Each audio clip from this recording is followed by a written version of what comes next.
Probably the first inkling I had that I wasn't quite, like, not rainbow, I guess, was when I was around 9 or 10.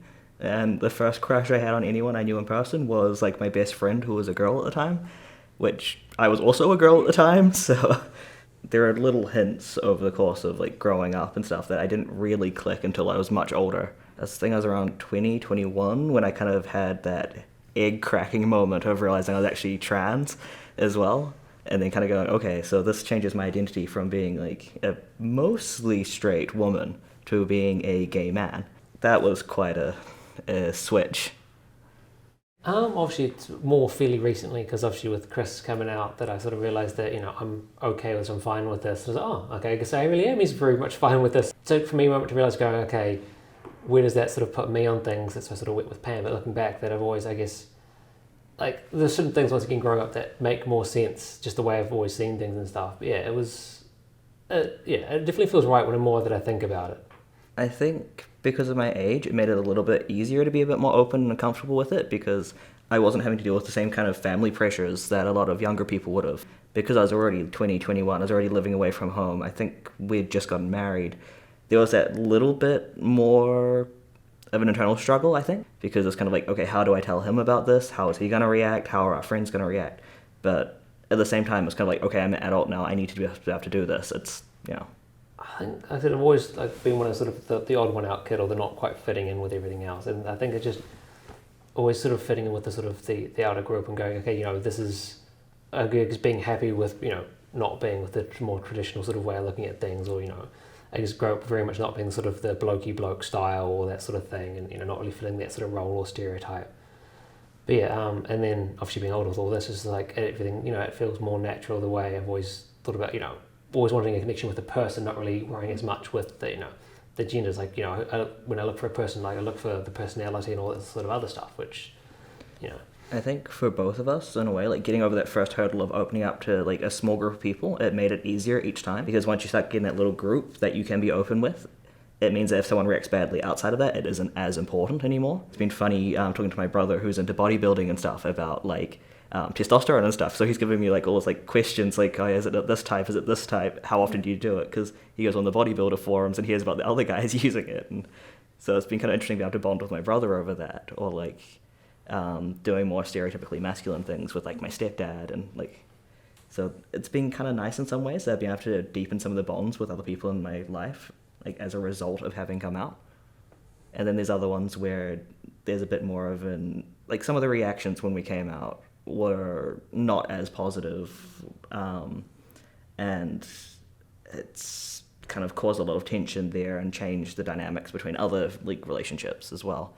I think one thing that surprises me is more talking to more people and stuff, being open, how many people I know that are also as well bi or more open in their identity that you don't think about, it doesn't come up, and suddenly when someone else talks about it, it's like, oh, I just look at things that way, suddenly you go, oh, okay, there's a lot of people are there, but you don't always see it or realise it, sort of thing.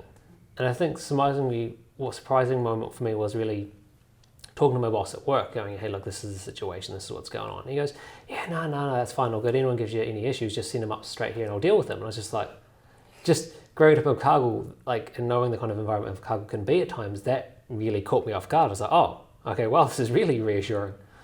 I think not even just that, but I remember growing up in school, it's a bit different, but at high school, if you were even remotely different, like if you went to Mufti Day with the black pants and black t-shirt, that was enough to set people off. So I couldn't even imagine what it would be like for people growing up in that generation being like openly queer and just what they'd have to go through. But yeah, there was definitely a worry coming back to Invercargill with that sort of knowing what it was like when I grew up. Surprisingly, it's been mostly pretty accepting down here in Invercargill. Like, I expected it to be a lot more conservative, especially because we've got kids and our kids go to school. And recently I had to update my details there, and since I've updated my name and everything. So I was kind of like nervous about us putting it off for months and months, and then I finally went in and did it, and I was like, okay, sweet, we'll just fix it up now, and nothing has been said, like, there's been no questions or anything, and it's just been really calm. There's a couple of like other people and stuff that we know through like extended networks that we're a little bit concerned about, but for the most part, everyone's just been really chill about it. It's been really good.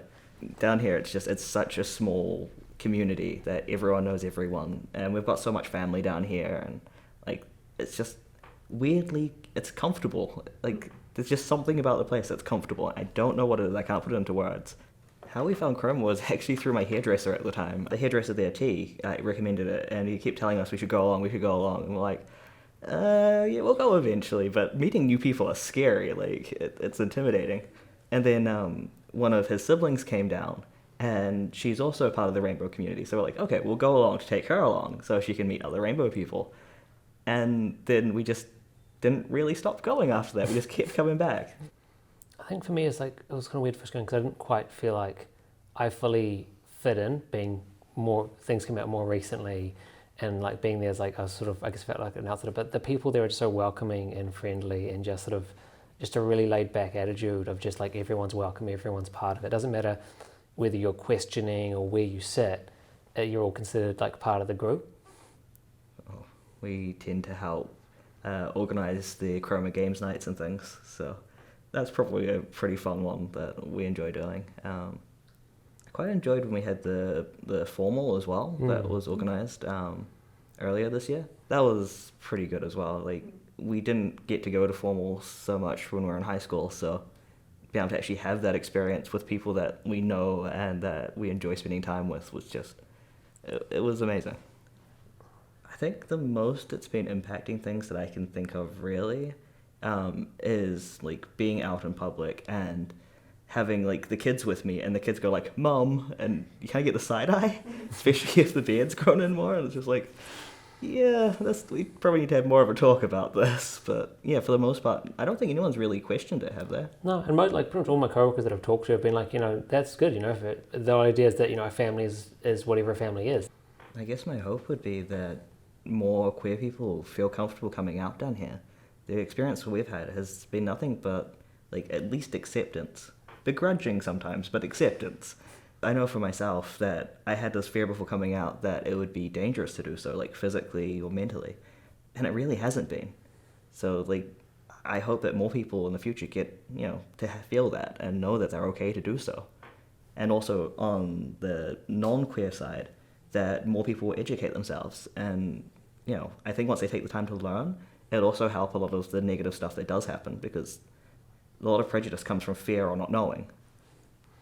I don't think the same as being able to have that line of communication, be able to talk to people, because people make sweeping judgments or assumptions, and be able to go, hey, look, hang on a second, that's not the way things are, and them being receptive, being able to accept or willing to listen to the other side of things, and not having that aggression, or just going, hey, look, happy to sit down and talk it out and explain things through.